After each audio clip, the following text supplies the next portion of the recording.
we're back. It's a new weekend, and we're tackling our raised panel project again. Last weekend, we didn't make a whole lot of headway. We did figure some things out. We figured out what we did like and what we didn't like about the bits that we have, the router table and all that stuff.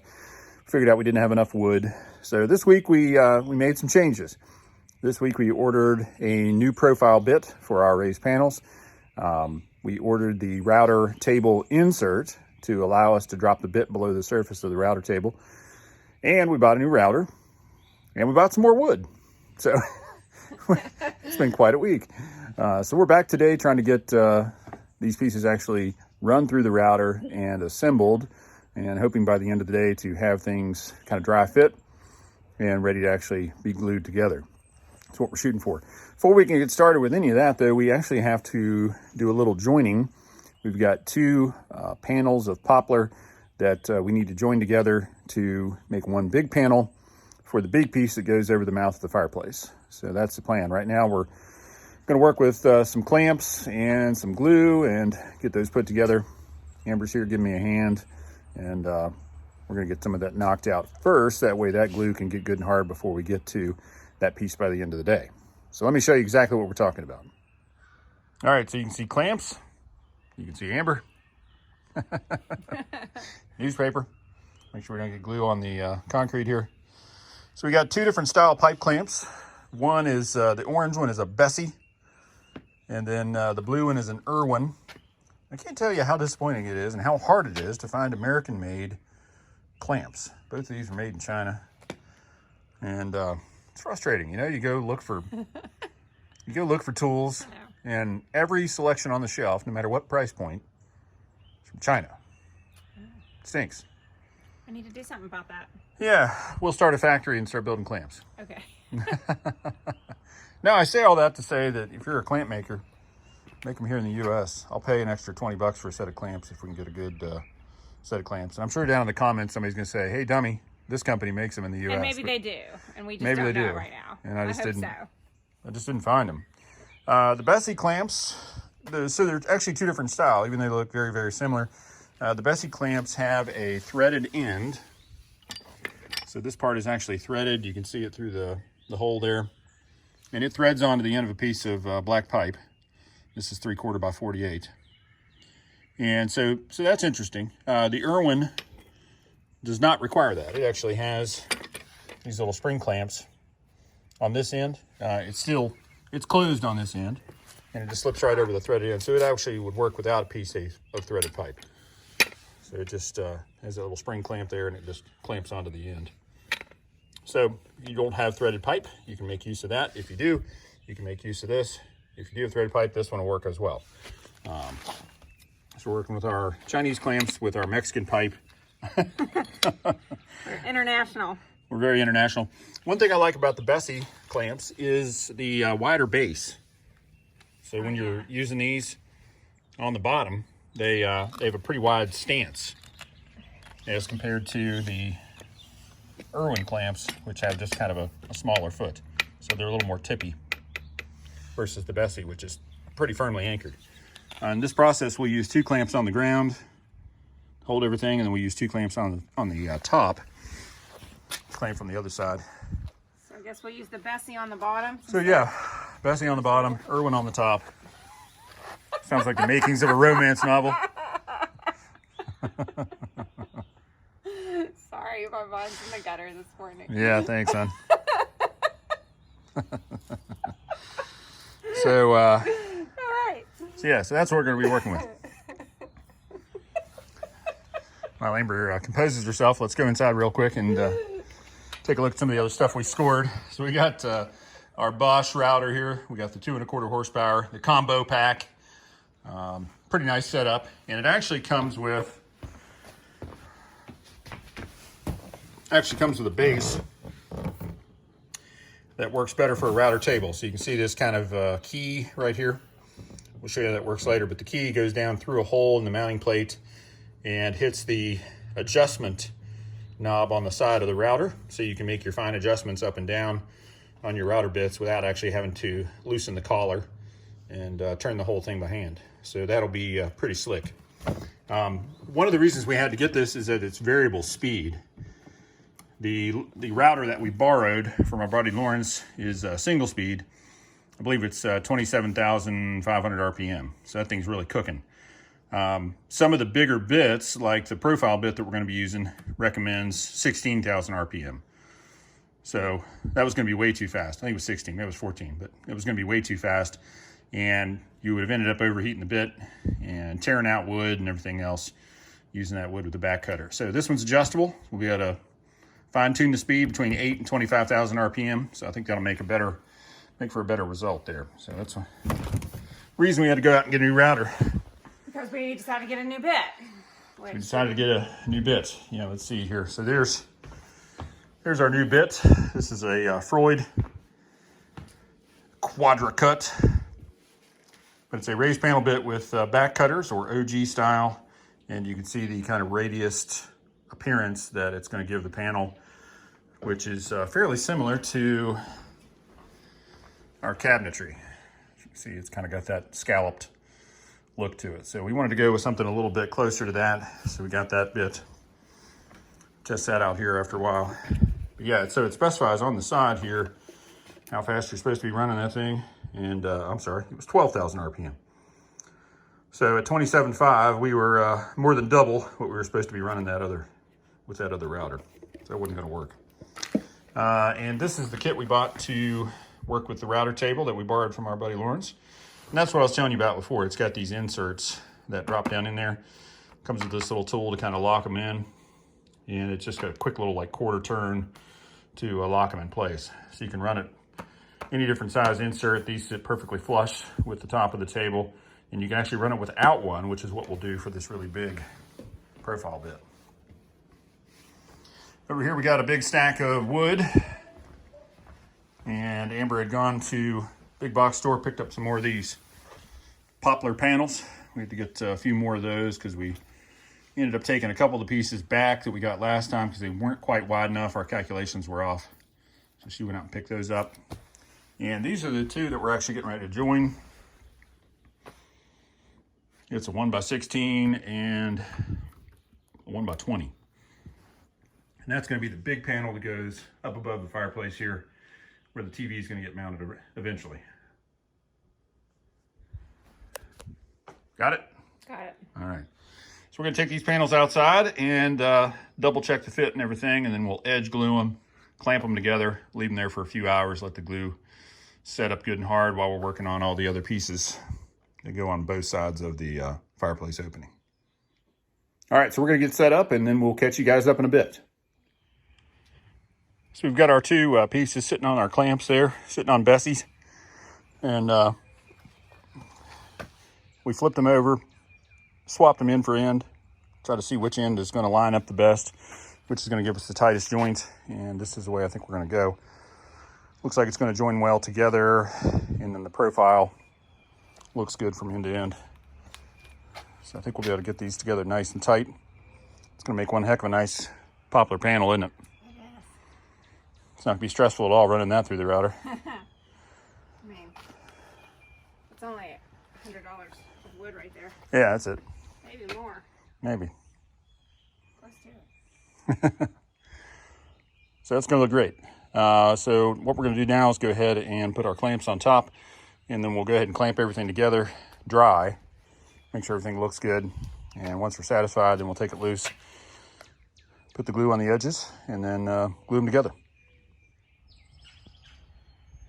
Okay, so we got them dry fitted together, and we're liking the way everything looks here. That joint is nice and tight. Thankfully, the factory did a good job running those through the joiner. So that once we get it glued, sanded down and everything, I don't think you'll be able to tell where we joined it. That's the idea, right? Yep. One other thing I wanted to mention about the Bessie clamps versus the Irwin. The Bessies came with a little pad to protect your surface, anti-mar pad. Irwin's did not. Come on, Irwin. Tighten up. That's a clamp joke. But seriously though, the pads would have been nice, right? Yeah. What? I know it was a cheesy joke. Whatever. All right, so we're gonna loosen all this stuff up and we'll apply some glue and put it together for good. Yeah. Yeah. Amber's making good use of the newspaper here, just in case anything goes out of the cracks and drips, which of course it will. And I doubled it, so got 2 layers of newspaper. Perfect. All right, we're good. Let's get them glued up. Some people like to use a brush and apply that, the glue with that. You can also just be real careful and use the tip of your bottle. Just don't squeeze a whole bunch out. You want to completely cover the joint surface, but you don't want to get it on the face of the wood because that's messy and you got to clean that up. So we'll just go ahead and carefully apply a bead across here, and then I'll come back in and just kind of smear it with my finger. And make sure that we got an even amount on the whole surface here.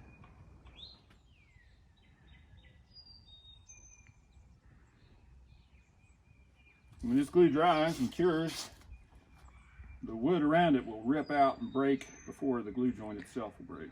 That's amazing to me. Stuff is so strong and it seeps into the pores of the wood and bonds so tightly that, yeah, it'll put this thing under stress and you'll snap one of the pieces of wood before you break the joint itself. I hope we don't do that. No, well, that's the idea of it.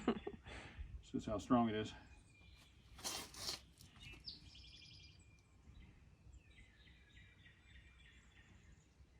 There we go.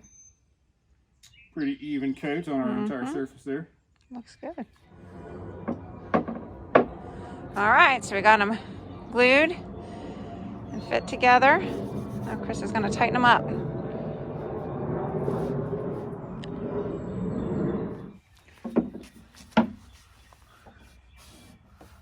Just can't quite get this on video. There we go. Maybe you can see that kind of tighten up as you do it.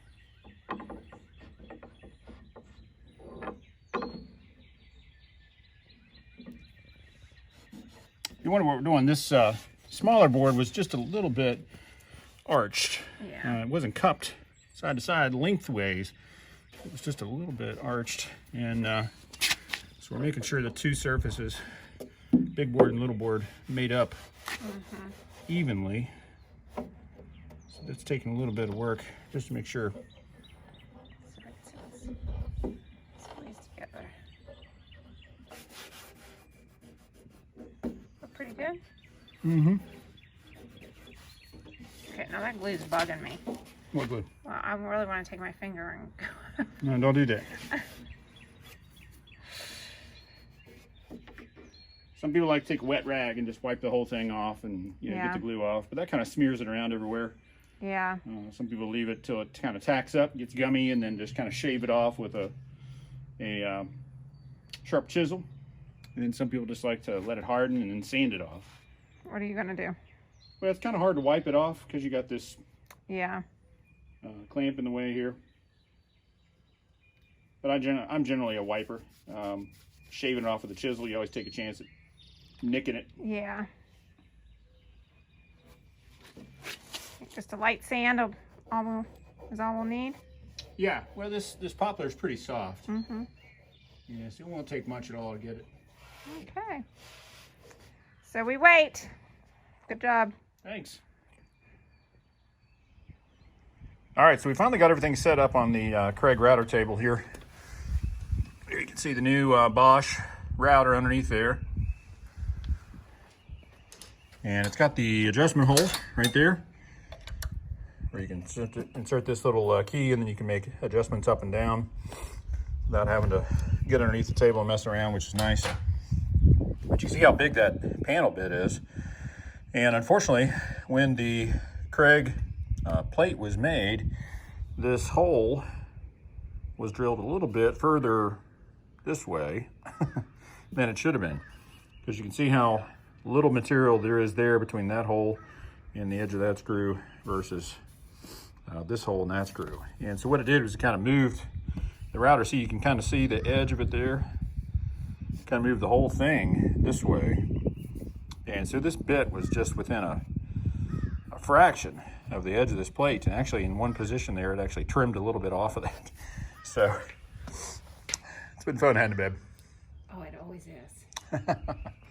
So we finally got everything figured out though, and we went ahead and made a cut on this piece of panel just to get an idea what it's going to look like. And so this was with the cove.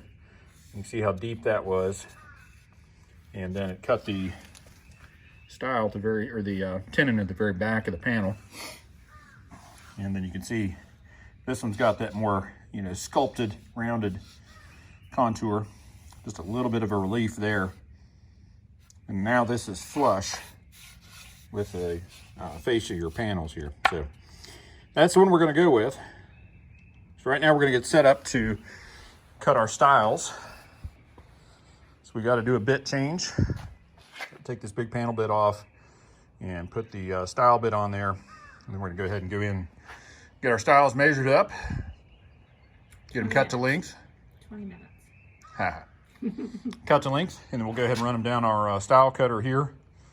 And once we have our the groove made with our cutter, then we'll switch over to the rails, put our rail cutter on there, and go ahead and cut those. And then we'll be ready to cut some panels, right, babe? We may actually have some panels by the end of the day. I think we're gonna have some panels. I'm excited. Now we got everything figured out. It should go much smoother. So, all right, we're gonna go get set up here, do a quick change on the bit, and then we'll be back. Okay, there we go. We got the first piece run through the router. We got our Craig feather board there, keeping pressure against the fence, and we got our depth and everything set. Ran a test piece through, was looking good. And so we just ran our first piece of poplar, cut to length through the router here, and it did an awesome job. Thankfully, poplar is a nice kind of medium density wood, so it doesn't put up a big fight when it's going through the router.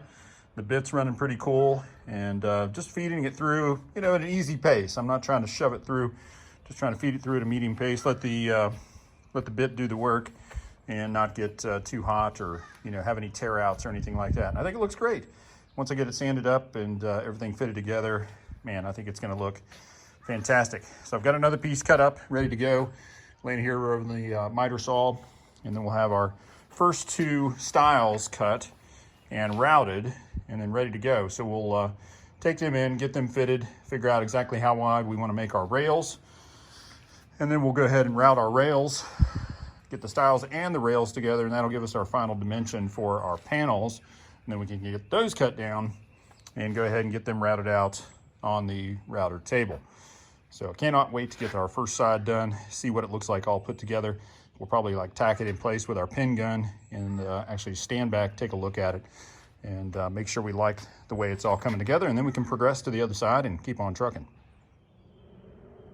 All right, so I got all the stiles and rails together for one side.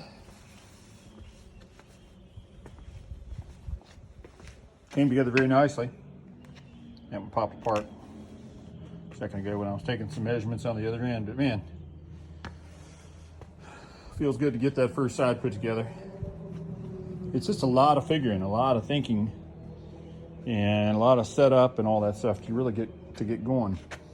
I used the rail sled, and it worked out great. Kept me from having any tear out on the back of the rails as I ran them through the rail bit there, and keeps it perfectly perpendicular to the fence, to the bit.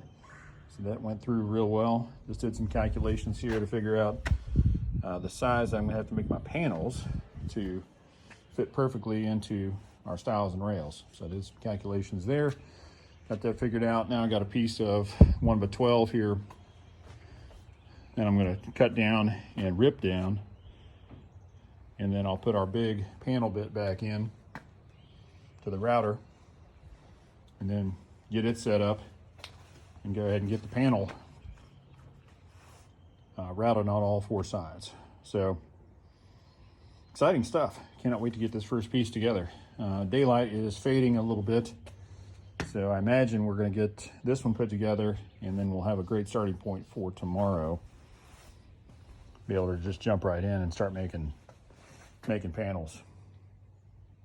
So I'm pretty fired up about that. I'll be stoked if we get the entire fireplace side done tomorrow. I'll be super stoked if we start to get one of the sides done as well. This stuff's just time consuming. I mean, it's no joke. This is my first time doing it, so just kind of feeling my way through it, of course.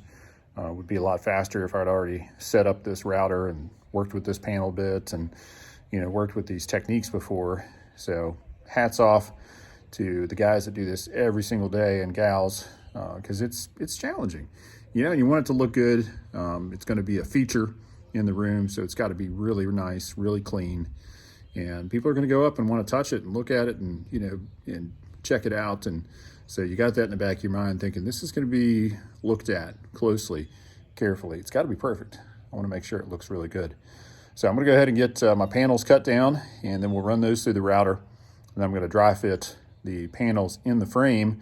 If everything looks good, then we'll go ahead and take it inside. I'll probably put some clamps on it. We'll take it inside, stand it up, and see what it looks like. Hopefully we're happy with the results. All right, there we go. We got the first panel cut down and routed. It looks awesome. Ow. Fits in there very nicely. And now we've got measurements that we need to put the rest of the panels in there. What do you think, Reed? You look awesome? I'm in my PJs, seriously. And muck boots. Why is that, Reed? I'm not, no. Basketball just went over the hill, so we got to go get his basketball. But anyways, so this turned out really great. So I cannot wait to get the other three panels, or the other two panels in there, and we'll take it inside and stand it up. It's getting dark, so we're working against the clock here, trying to get these last things knocked out. We really want to see this standing up next to the fireplace, see what it looks like. All right, we are running the last two panels through the router here. This is after the first pass. So you can see it does quite a bit of shaping already. Yeah. And you can see it makes quite a bit of shavings. Looks like it's showing. We've got the suction hooked here, but a lot of the chips come down underneath. Yeah. And then just end up here. Guys that do this all the time, I've seen them make, they take the upright version of this, not the bench top. Yeah. And actually box it in, and they put another suction underneath here. Oh, okay. That's a good idea. Suck all the stuff from underneath, and then one up here sucking it off the fence as well. Yeah. So that's what you could do if you're doing a lot of this stuff. Me, I'll just let it fly. It'll be okay. I'll clean it up at the end of the day. So we're gonna go ahead and run. I'll just move the fence back just a little bit. We do this in thirds. Okay. So do one pass, move it back about a third, do another pass, move it back the final amount to where it's riding on the center bearing there, Okay. and make your final pass. So is this the second pass? So this is the second pass on these panels. Each panel gets 3 passes Okay. all the way around. So it's time consuming, but man, it makes it look great. Mm-hmm. All right, let me fire up the vac here, and All right. we'll make some passes. All right. And everyone can tell it's dark. Oh, and I got to show you guys this. We have a full moon tonight. It's beautiful. Well, all right, it's almost full.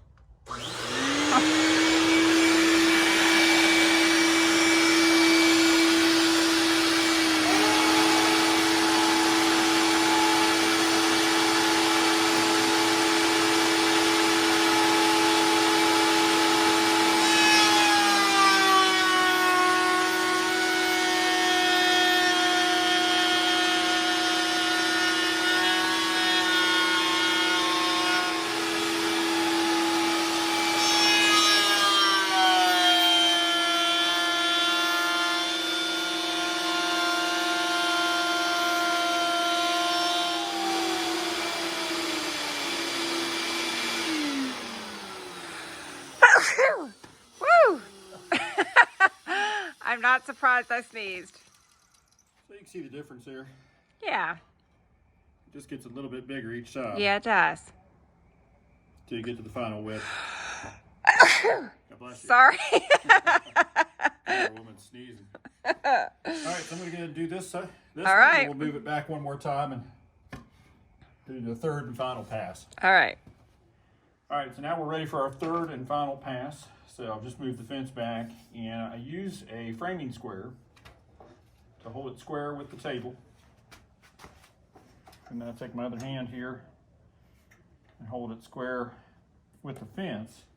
Make sure that this is lined up here, make sure this is lined up here, and make sure that the center bearing is touching the framing square.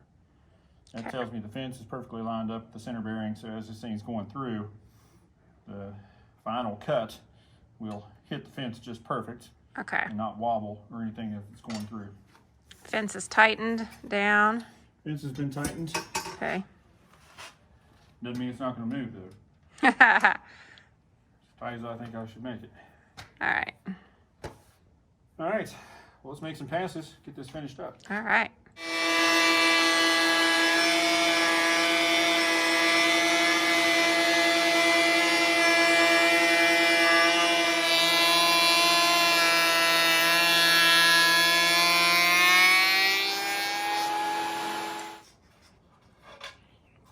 It's gonna fit. Oh yeah.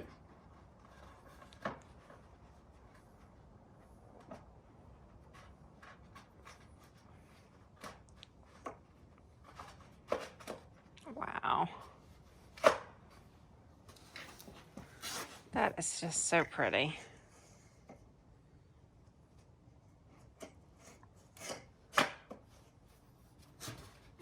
Oh my goodness. Not too shabby for your first set of raised panels. Not bad. Not bad.